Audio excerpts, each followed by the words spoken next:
Telangana CM Revanth Reddy next target ఏంటి? లోక్సభ ఎన్నికల్లో 14 సీట్లు లక్ష్యంగా పెట్టుకున్న రేవంత్ అందుకు తగ్గట్లుగా గ్రౌండ్ ప్రిపేర్ చేస్తున్నారా? గ్యారంటీల అమలులో లోక్సభ ఎన్నికల్లో మెజార్టీ సీట్లు కైవసం చేసుకోవాలని ప్లాన్ చేస్తున్నారా? ఉచిత కరెంట్, 500 రూపాయలకే గ్యాస్ సిలిండర్ అందులో భాగమేనా? గ్యారంటీల అమలుతో తమకు ఓట్లు వస్తాయని భావిస్తున్నారా? బీఆర్ఎస్ బీజేపీలను ఎలా ఎదుర్కోబోతున్నారు? Let's watch the story. Top more US based e-learning platform. మీరు కూడా స్లాట్ బుక్ చేసుకోవాలంటే ఈ నెంబర్కి కాల్ చేయండి.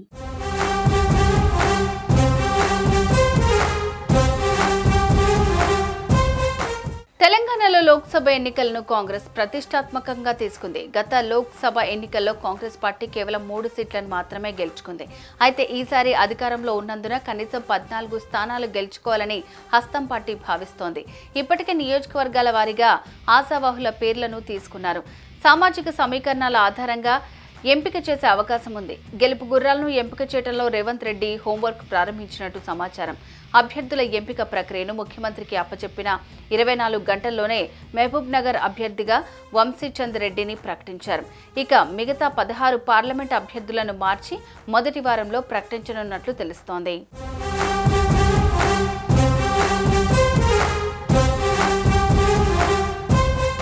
లోక్సభ ఎన్నికల్లో రాష్ట్రంలో సగం మందికి పైగా ఓటర్లను ప్రభావితం చేసేలాగా సీఎం రేవంత్ రెడ్డి కీలక నిర్ణయాలు తీసుకుంటున్నారు.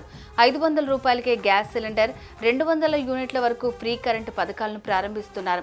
మార్చి మొదటి వారం నుంచి జారీ చేసే విద్యుత్ బిల్లులకు సంబంధించి 200 యూనిట్ల లోపు వాడే అర్హులైన వినియోగదారులకు జీరో బిల్లులు ఇవ్వాలని అధికారులకు ఇప్పటికే సీఎం ఆదేశించారు. ఆ బిల్లులను చూసుకున్న వినియోగదారులు ఓటు వేయకుండా ఉంటారా అనేది కాంగ్రెస్ ప్లాన్.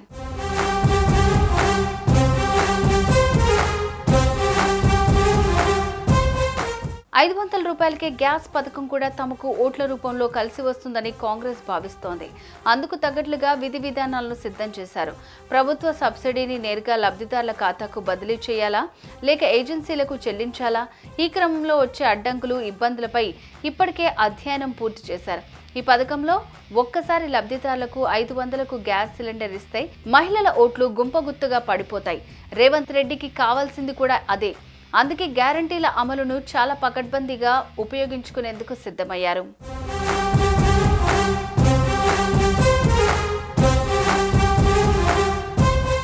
పీసీసీ చీఫ్ గా రేవంత్ రెడ్డి సారథ్యంలో అసెంబ్లీ ఎన్నికల్లో కాంగ్రెస్ విజయం సాధించింది. ఆ సెంటిమెంట్ నే లోక్సభ ఎన్నికల వరకు కంటిన్యూ చేయాలని అధిష్టానం భావిస్తోందట. ఓవైపు ముఖ్యమంత్రిగా ఉంటూ మరోవైపు తెలంగాణ కాంగ్రెస్ వ్యవహారాలను చూస్తున్న రేవంత్ రెడ్డి లోక్సభ ఎన్నికల వరకు పార్టీ చీఫ్ గానే వ్యవహరించే అవకాశం ఉంది. రేవంత్ సీఎం అయ్యాక పీసీసీ మార్పుపై ఊహాగానాలు వినిపించినా చాలా మంది తమకు తామే పోటీదారులుగా ప్రకటించుకున్నా అధిష్టానం మాత్రం రిస్క్ తీసుకోవట్లేదు. రేవంత్ ని ముందు పెట్టి తెలంగాణలో లోక్సభ ఎన్నికలను ఎదుర్కోవటానికి సిద్ధమైంది.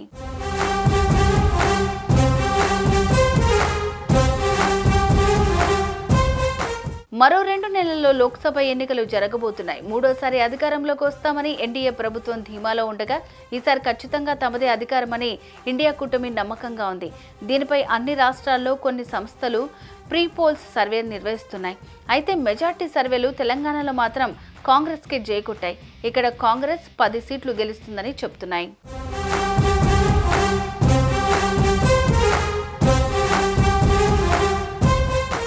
మొత్తం తెలంగాణ లోక్సభ ఎన్నికల్లో తమ సత్తా చాటాలని కాంగ్రెస్ ఉవ్విళ్లూరుతోంది. అధికారంలో ఉండటం కూడా కాంగ్రెస్ కు కలిసొచ్చే అంశమే. అందుకే గ్యారంటీలను అమలు చేసే ఓటర్లను తమ వైపు తిప్పుకోవాలని హస్తం పార్టీ ప్లాన్. మరి గ్యారంటీలు తమకు ఓట్ల రూపంలో మలుచుకోవడంలో కాంగ్రెస్ సక్సెస్ అవుతుందా లేదా అన్నది ఎన్నికల వరకు వేచి చూడాల్సిందే.